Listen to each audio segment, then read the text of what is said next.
Now, last class I talked to you about socket programming. So, socket is a end point for communication. Basically, it identifies the process which is associated with that port. So, process and port are bound together, and that forms your endpoint, which is a socket. So, there are two types of client server models. One is TCP, other one is UDP. So we shall look into these two differences, that is what is TCP and what is UDP. And last time I explained to you when TCP has to be used and UDP has to be used. So TCP is a connection oriented and reliable protocol. That is, before you do any exchange of data, you have to establish a connection. Okay, and only after that you have to send and receive data. And the delivery of data is guaranteed. That is, no part of the data will be lost in the communication channel, which is noisy and susceptible to errors in the data. So all that is taken care of in TCP. So a TCP server side program would look like this. So you first create a socket, bind it to the IP address and the port, and prepare a queue as to how many requests have to be in the queue so that they can be picked up one after the other. So the queue size is decided by listen, and then you be in a loop until the requests come. So accept is the system call which will block until the connections arrive. On the client side, you have to create a socket. You don't have to bind and you just have to call connect. And you will be specifying what is the IP address of the server and also the port number into the socket that you create here. So for instance, the IP address of this is 192.169.1.1. So this is the server IP you have to specify in the socket structure and the port number. For example, this is waiting at 8080.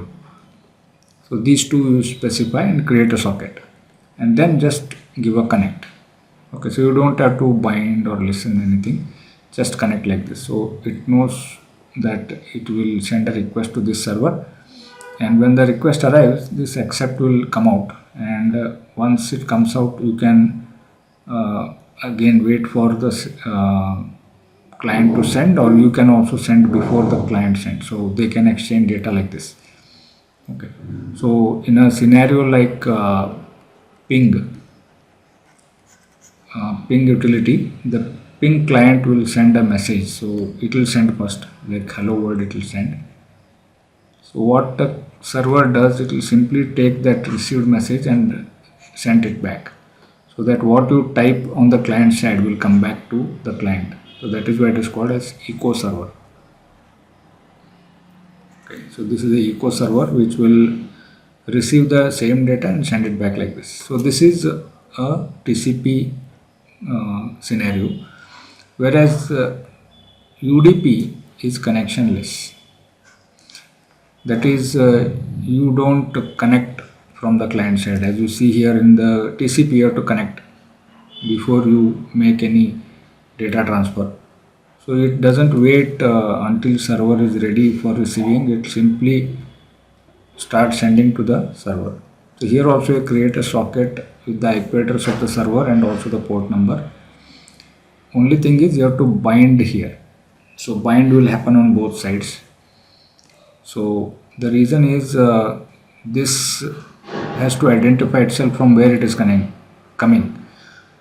because there is no connection established. During connection, the client here knows that it is going to send its data on a particular port on the client side. So it need not bind it. In the connection only everything will be there, and server knows where to send the data back. Here you have to bind and send the packets, so that in the packet it knows where to send the reply back. Okay, so that's the difference. As you can see, the program on both sides is smaller or shorter, and there is no prior establishment connection, and it is unreliable. Suppose some packets which are sent, if they are lost in the network, due to network congestion or network failure, whatever, there is no guarantee that the data will reach here in its entirety. Similarly, what you send here may not reach here completely. Some packets may be lost. So only thing is UDP being connectionless and unreliable, it is fast. Okay. Because of its speed, UDP is preferred in certain real-time applications like audio streaming or video streaming.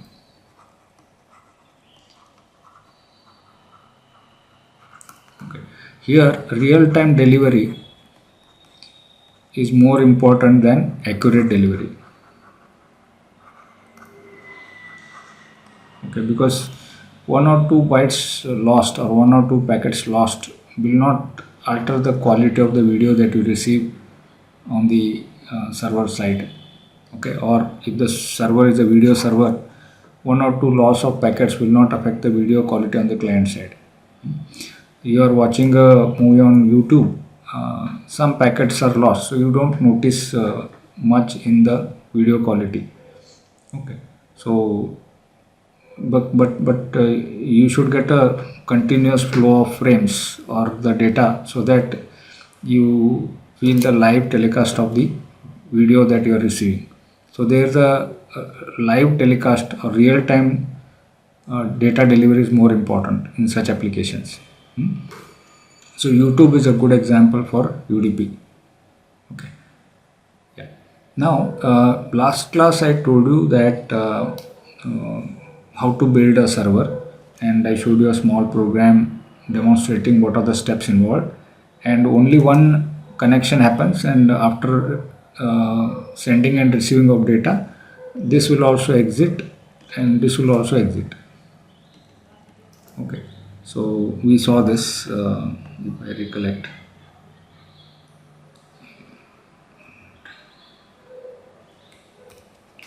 I think so we had this program.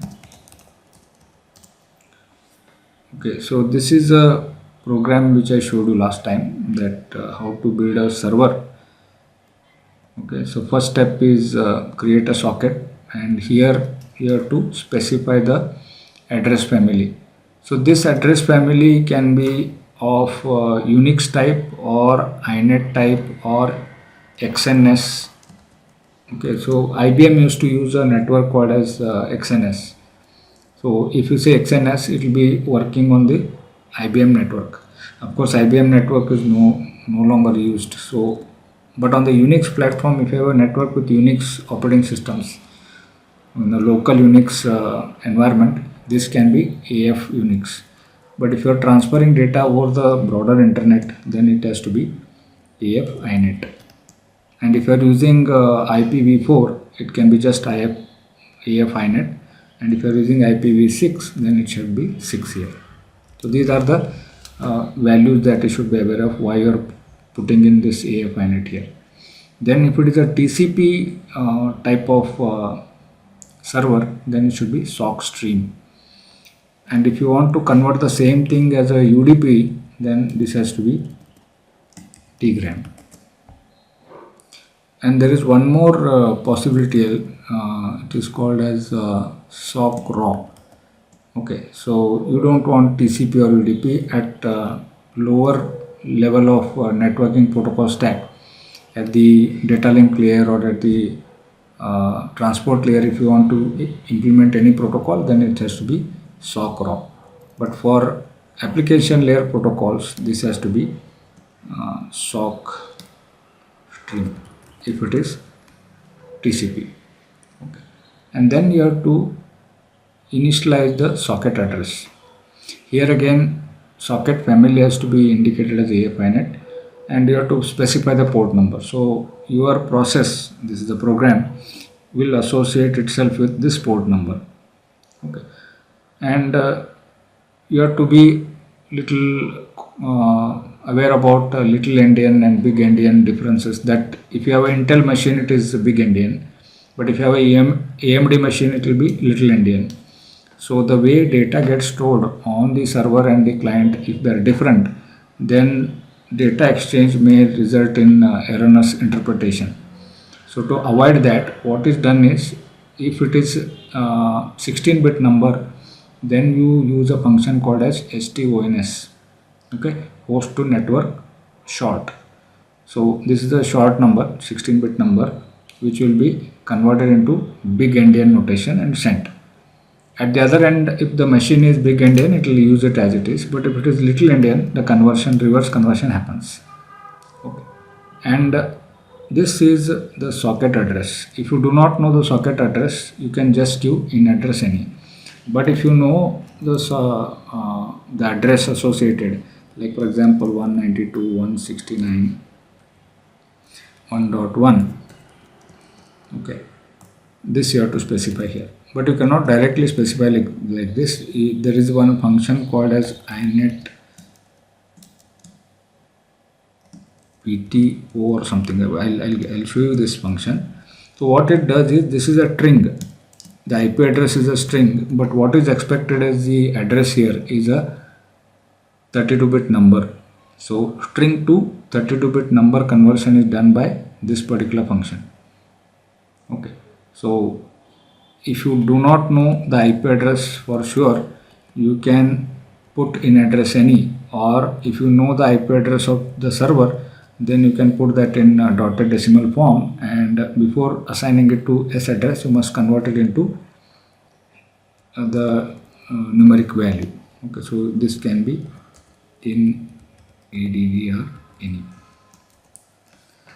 Okay. The third is you have to bind this socket to the address so that the process is linked to the port number, and you can flash a message server waiting at port 80 for connection request. And if you want to build a queue of requests, multiple requests when they come, you want to store them in the queue and process one by one, you can set up a queue. And then this is the important system call that you have to accept the connections which are arriving. If no connection is there, this system API will block here. That means the program execution just stops. Only when the connection comes, it will go to the next step. In the next step, you are displaying received connection, and then suppose you are building a echo server, you have to read what the client has sent using a read function. So this is a familiar read function that we used with files. The only thing is you are now reading from the client. Okay, so from where this C has come, it has come from accepting the connection on the server, and this C is again an integer. It is an index into process file table and points to the socket corresponding to the client. So it knows the client IP address and the port number where the connection has come. And when you say write C, comma, buffer is whatever message that has received, same thing you want to echo back with the number of bytes that you read, you must do a write operation. So as you can see, this is similar to the write that you used to do in a file. So the data that is received is sent back, and you are closing both the client socket and the server socket and ending the program. Now if I run the program by compiling it,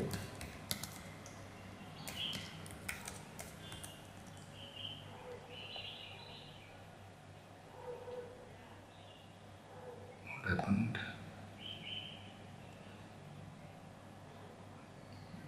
There is a bracket, I think so.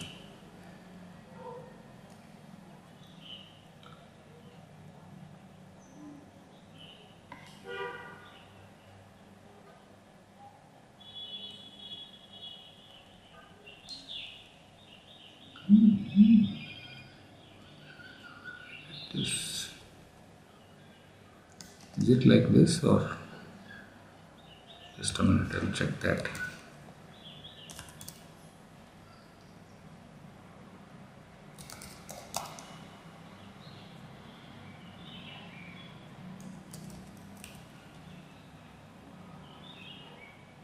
It is in address incorrect.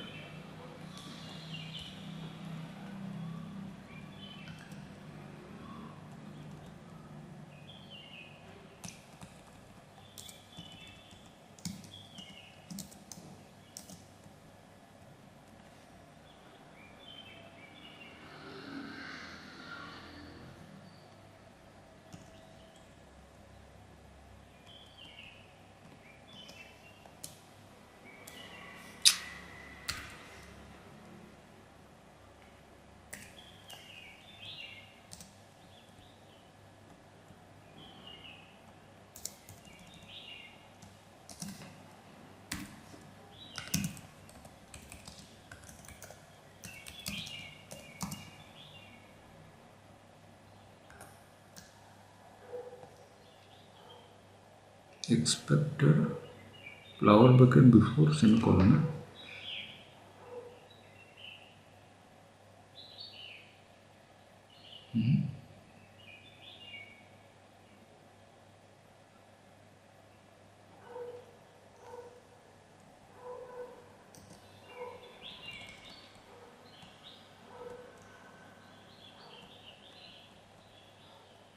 Oh, there should not be semicolon, it is inside the structure. Okay. Yeah. So now if I run the program, it says server waiting at port 8080 for connection request. Now I have to run the ping client. Okay, so there is one utility called as, if I say telnet 127.0.0.18080. Yes.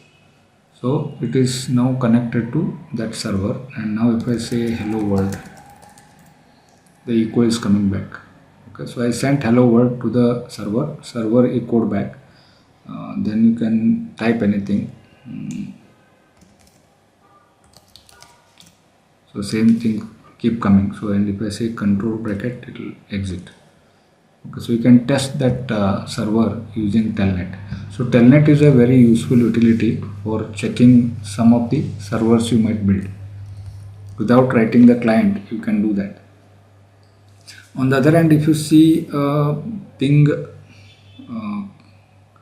UDP, suppose you want to do the same thing. Now I showed you how to do that using the TCP connection. Ping can be implemented using UDP. So if I were to do that, ping udp.c.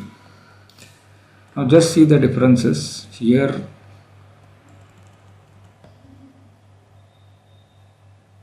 The initialization of socket address is all is same.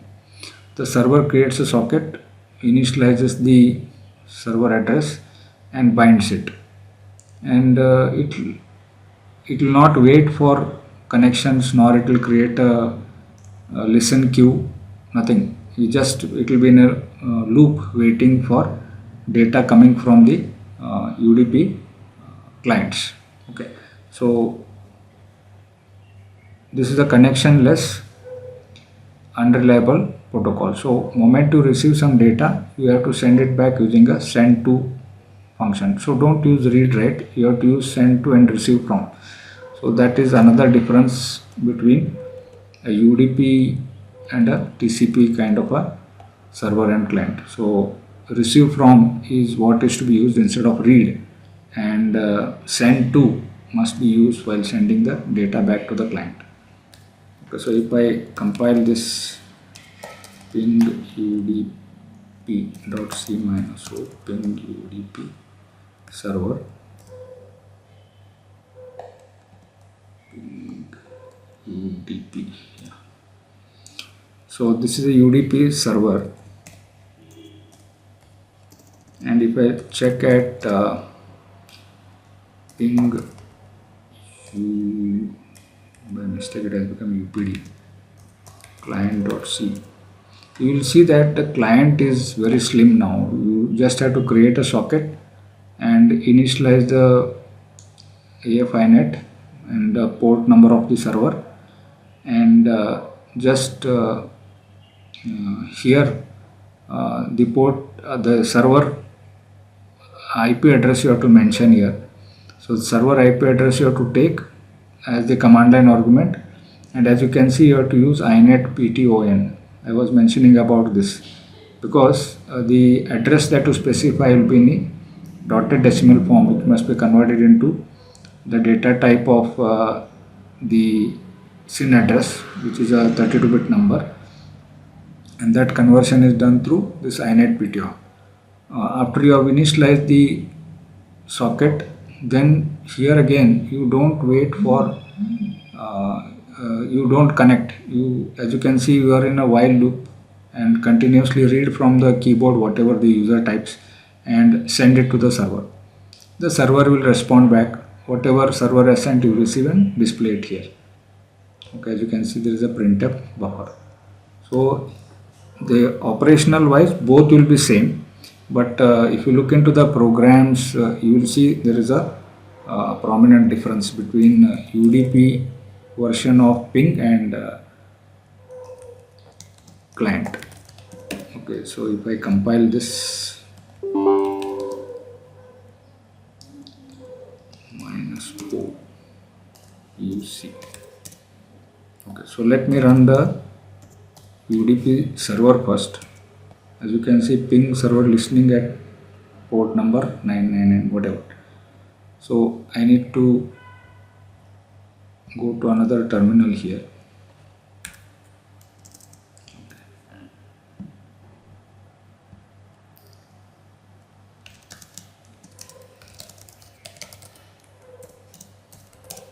So I have to run the client, and here you have to specify the server IP address, which is a loopback address like this. So remember one thing, 127.0.01 is a IP address assigned to your local machine. It's called loopback address. So whatever you write to this IP address, it will come back on the same IP address. Okay, and if I do this, as you can see, it is again asking for some message to be typed. If I say hello world, you will get a reply from the server, hello world. So this is also echo server, just that it is using UDP. The advantage is it is much faster than the earlier one. No connection is to be established and no guarantee for message delivery has to be done. Since on the local machine there is less possibility of any packet loss. But if your server is on some other machine at a distance or connected to a complex web of network, some packets in this may be lost. So if you implement a ping server using UDP, some of the message that you send to the server, some data may be lost. If you have sent hello world, probably you will lose one letter like L may be missing or O may be missing. Okay, so that should be okay as long as you are just checking whether the server exists or not. Okay, so if a reply comes back, it means the server is running. Okay, so that is what you see happening here. Okay, so the programs which I am showing here, they are demonstrative in nature. That is how you can build same application using UDP and same application using TCP. Okay, are these concepts clear to you? What is UDP and what is TCP? Yes, sir. Okay. Now, one important thing is if you have noticed that this server ends after one client request is served.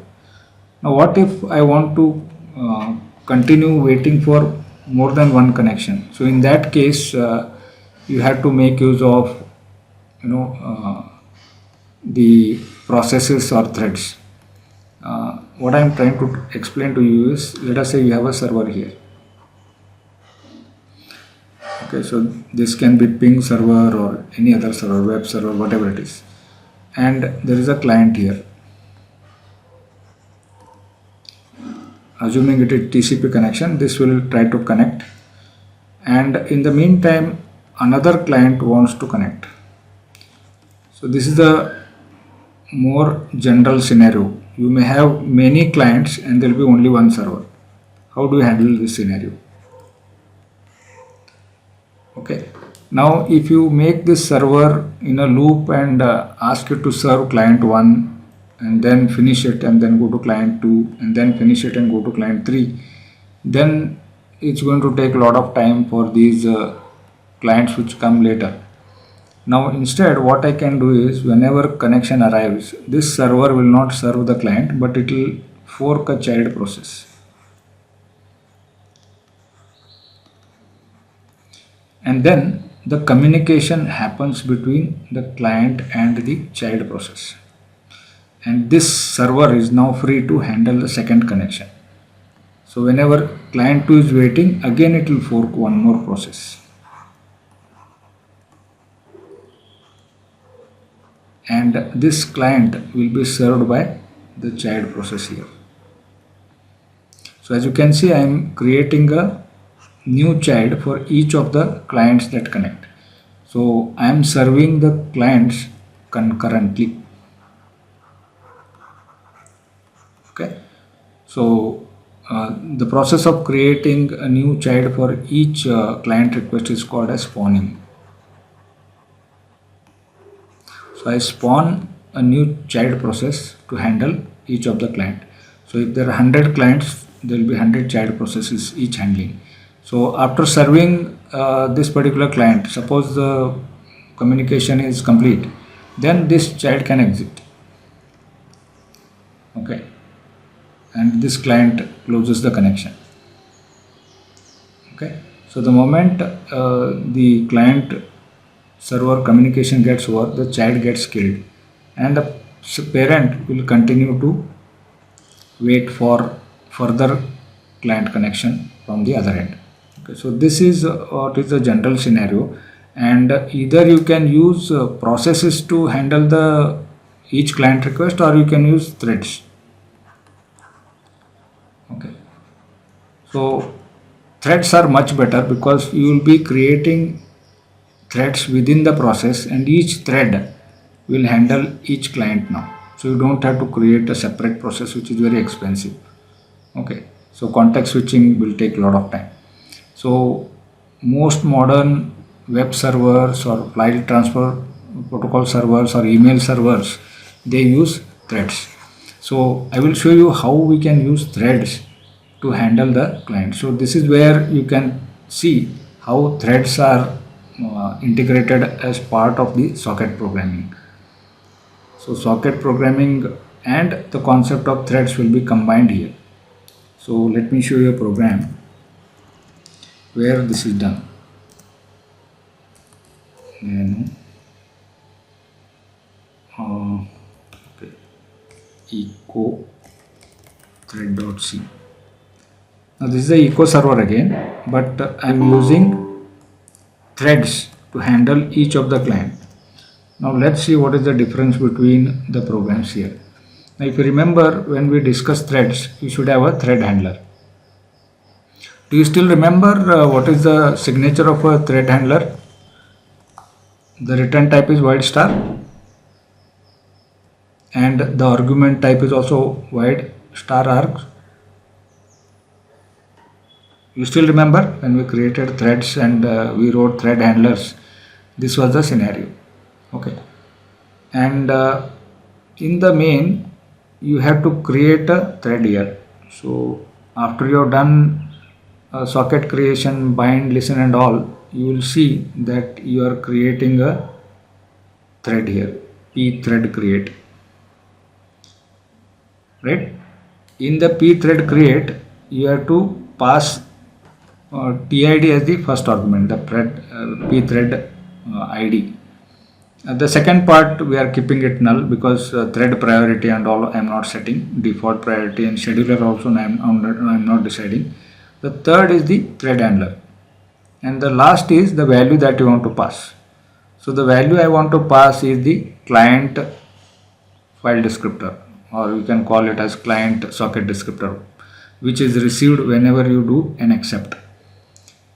Just observe that I am not declaring client ID as just integer, I am declaring it as a pointer variable, and I am dynamically allocating. This is because I am in the main function, and this variable should be visible in the handle client, and the handle client expects the argument to be of type pointer. Okay, so if you see here, this client FD, the client FD will come as star arg, and I am appropriately typecasting it back to int star. So the client FD is here. Using this client FD here to read data from the ping client and then write it back to the same client FD. So the communication between the client and the server is happening through the thread now. Okay, and if you observe this main, it is our familiar client server program. The server program is exactly same. Server FD and address is initialized here with AFINet and all that, binding, listening, and accepting. But when you accept, whatever client FD that comes, it must be passed to the thread here. And as you can see, this thread will handle it, and p thread has to be detached. So can you tell me what is this detach p thread detach function does?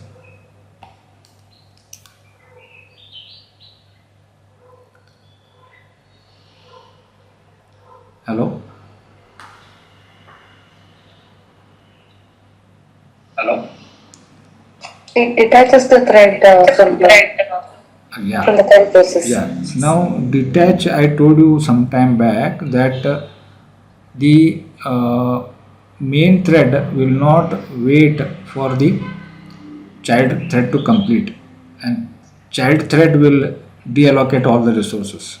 So if it were p thread join here, the parent would have waited for the thread to complete and deallocate all the resources. So if you say detach, it means the main thread will not wait for the child thread to complete and deallocate the resources. It is the responsibility of the thread to do that. And if you look at the thread handler here, he is freeing it up the allocated memory space and closing the client FD. So in the thread handler here, he is freeing this argument and then closing the client FD. So resource deallocation is done by the thread itself. It is not the responsibility of the main thread. Okay. So this is a version of ping server which will handle many connection at a time. Okay, and if whenever a connection arrives, it will create a thread and it will wait, it will pass it on to the thread handler to do the communication. Now if I run this program, echo thread.c minus o et dot/et. Now this is waiting at 1234 port number. So you can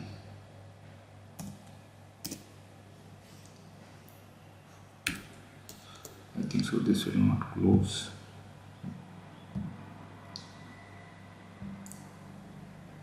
So what I have to do is I have to do a telnet 127.0.0.1 and 1 2 3 4 5. As you can see, it got connected to the local host ping server, and if I say hello world, you will get exactly the same effect, just that you can make many more connections. The server is not terminating. You can open up one more and just say telnet localhost 127.0.1 and then 1 2 3 4 5. See, it is able to handle both the connections simultaneously. Okay, so there are two clients now. This is one, this is another, and the server is running here. See, the server has not terminated. It's just saying received connection. Sorry, here it is. Yeah. So the echo server is running on this particular port. And if I say control C, it will anyway terminate. So we can use the concepts of thread along with sockets to build some meaningful application. Now it is possible to build a web server also using sockets. So how that is done we shall see in this example. Web server. So here the socket programming and the file system will be interacting with each other. So here again you have to create a socket, address family same, just that port number is now different, it is 8080, and again in address any listen and all that. So what it should do is it will receive a connection, it will receive a request, and by default it will be sending a index.html. If you remember any web server, when you connect, it will send a index.html, and before you send the actual file you have to send a header which will tell what is the protocol that you are using and what is its version. I am using HTTP protocol version 1.0, and error message will be 404 if the file is not found, and content length is all this. But if the file is available, if it is found, then what you are saying is, again you are saying HTTP 1.0, you are sending a code 200 saying that the requested file exists and it is okay. 200 means okay, and then the content type, it is saying HTML, interpret the file as HTML, and then all this, and how many bytes you are sending as part of this is mentioned here, 44 bytes, and then open the file and read it and send it to the client, which is your browser. So let's see whether it works fine for us. So I need to compile this as web server.c.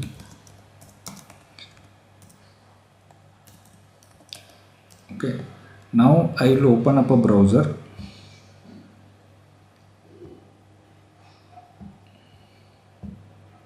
So here I have to type localhost colon 8080.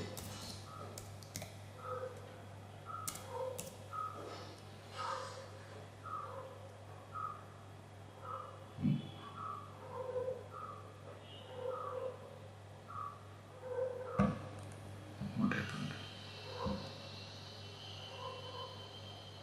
Is there any?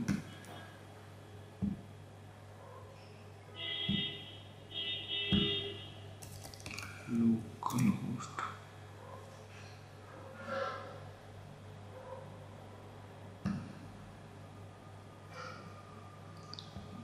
Just 1 minute.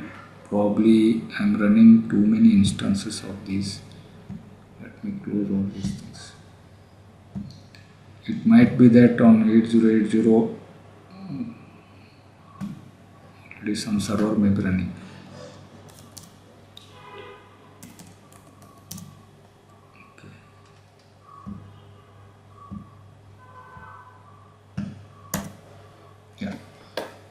Okay, so there was one more server running on 8080 and it was conflicting. Okay, now as you can see, there is a HTML file which contains good morning and on horizontal line, and again one more message in this. So if I look at that particular file here, I'll stop this. If I say cat index.html, see, this is what I was sending. Okay, h1 tag good morning and color is red, and then there is a horizontal line. Second line is text in blue color, and this. So this is a typical HTML file which is on the file system, which is opened, and this file is what is sent to the browser, and browser will interpret these tags appropriately, and this is what you get to see in the browser. Okay, so this again is built using processes. If I look into the program web server.c,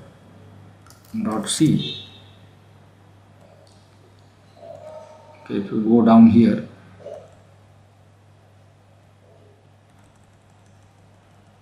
there is accept connection.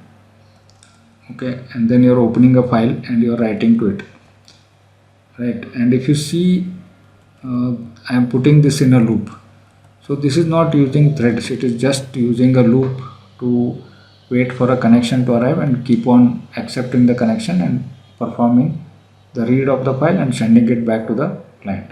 You can convert this into a multi-threaded program by using a thread handler and doing exactly the same thing what you did for a ping thread version of the program.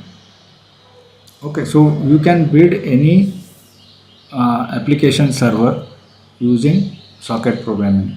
In fact, I have one more here, FTP server, where you can transfer a file from server back to the client. For example, if I look at this FTP server, this again is same, just that you have to create a socket, bind it and all that. And here, before you send the file, you have to send one message saying that 220 simple FTP server ready. So it will print a ready it will send a ready signal to the client, so that client can receive the file. Okay, so this is a complex syntax here, which will exchange some messages if something goes wrong. Okay, so building application server using socket programming involves the concept of threads, concept of processes, and also concept of the socket programming. Okay, so if I want me to compile this and show server.c -o tb. Okay, so listening on port 2121. So I have to connect to this particular port. Again, I can use telnet 127.0.0.1. The port number is 2121.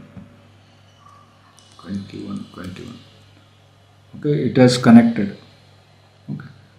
Now 220 simple FTP server is ready. Now if I give ls here, not ls. So there are certain commands which this server supports. You should be knowing what exactly the commands it supports. For example, if I say get, I think so there's a get command, index.html. Yeah. So since it is connected to the FTP server, if I say get index.html, whichever file I showed you earlier, it is now transferred to the client. Okay. Similarly, there might be a command to list all the files. Okay. So there might be a command to delete a file remotely like this.